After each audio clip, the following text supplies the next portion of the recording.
안녕하세요. 오늘은 히브리어 알파벳의 17번째 글자인 영어 P의 원조인 페에 대해서 나누겠습니다.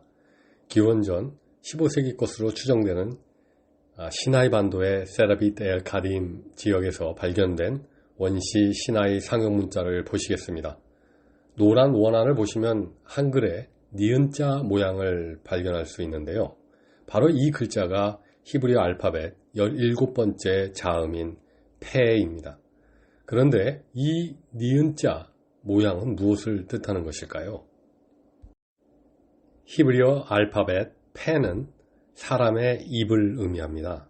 그림을 보시면 페가 사람의 입과 아주 비슷한 모양임을 알 수 있습니다.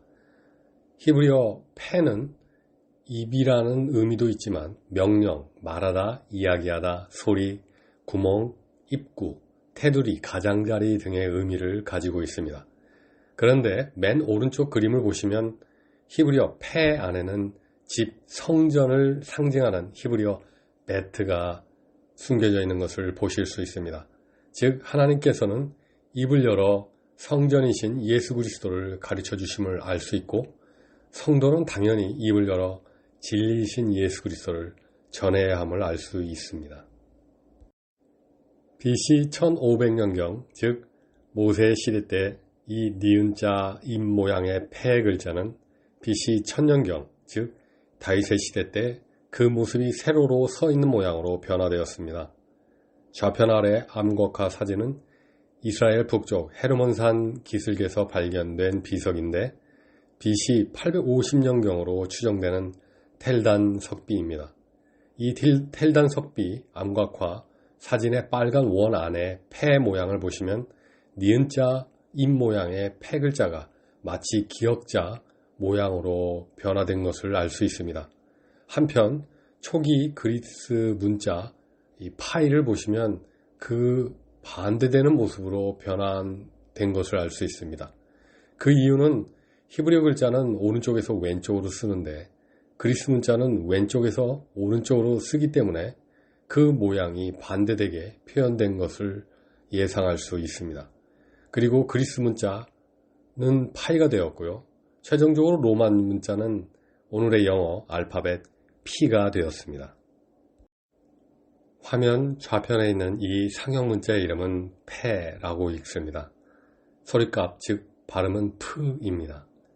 그리고 페가 단어의 끝에 오면 꼬리가 길게 아래로 그어진 형태로 변형되는데요. 소리값은 영어의 F 소리가 납니다. 성경에서 페가 사용된 단어의 의미를 살펴보면 입, 말하다, 입구, 가장자리 등을 뜻합니다. 숫자값 게마트리아는 80입니다. 어떤 분이 이 숫자값 게마트리아가 무슨 뜻이냐라고 물으셨습니다. 히브리어는 고유의 숫자값을 가지고 있는데 이것을 게마트리아라고 합니다. 아직 아라비아 숫자가 만들어지지 않았기 때문에 히브리인들이 지혜롭게도 자신들의 알파벳으로 숫자를 표현한 것입니다. 화면 오른쪽에 있는 페가 쓰인 성경 단어들을 보시겠습니다. 페는 이미 설명을 들으셨듯이 사람의 입을 뜻합니다. 바님은 사람의 얼굴을 뜻합니다. 입이 있는 곳에 입이 있는 곳이 얼굴이기에 페가 쓰인 단어 바님은 얼굴임을 쉽게 기억하실 수 있으실 것입니다. 피쿠드는 법도나 교훈을 의미합니다. 피쿠드는 히브리어 어원은 파카드인데요. 방문하다, 감독하다, 맡기다, 벌하다 라는 동사에서 유래하였습니다. 성경에서 피쿠드는 성도를 향한 하나님의 구체적인 교훈이나 하나님의 손길을 의미하며 십자가를 통해 보여주신 그리스도의 교훈의 본을 생각나게 합니다. 이 페사흐는 유월절을 의미합니다. 유월절이란 문자적으로 넘어간다, 영어로는 패스오버라는 뜻이죠. 그래서 히브리어 발음과 영어 발음이 매우 비슷한 것을 알 수 있습니다. 패스오버, 넘어간다는 뜻이죠.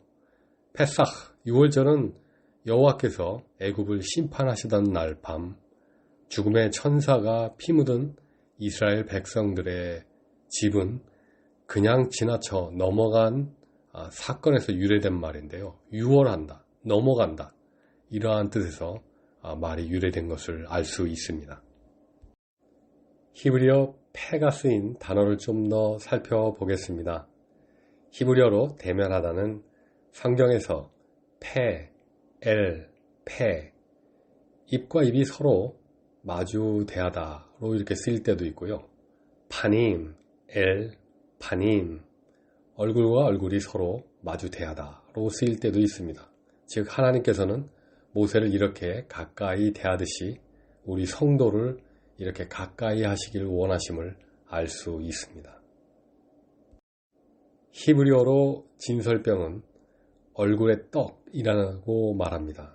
그 이유는 지성소 휘장 앞에 늘 떡이 차려져 있어야만 했는데 바로 이 떡을 히브리어로 레헴, 파님, 레파나이라고 기술했기 때문입니다. 레헴, 떡과 파님, 얼굴과 레파나이, 내 얼굴 앞에 라고 한 것을 결합한 것인데요. 여호와 얼굴 앞에 놓인 떡이라고 하여 진설병이라고 칭했고 얼굴의 떡이라고 칭한 것이죠.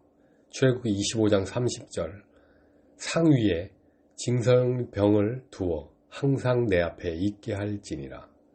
그런데 지성소 휘장 앞에 놓인 떡, 생명의 양식은 바로 예수 그리스도를 뜻하기에 하나님께서 성도에게 주신 헤아릴 수 없는 그리스도의 풍요하심에 대해 늘 우리는 하나님 아버지께 감사해야 함을 알 수 있습니다. 출애굽기에서 입에 대해 언급이 가장 많이 나오는 곳이 4장입니다. 하나님께서는 모세의 무능과 믿음 없음과 잦은 거부에도 불구하고 모세를 당신의 사역자로 삼으시는 사랑을 보이시는 장입니다. 출애굽기 4장에서 입에 대해 언급한 구절 중 일부만 읽어보겠습니다. 모세가 여호와께 고하되 주여 나는 본래 말이 능치 못한 자라.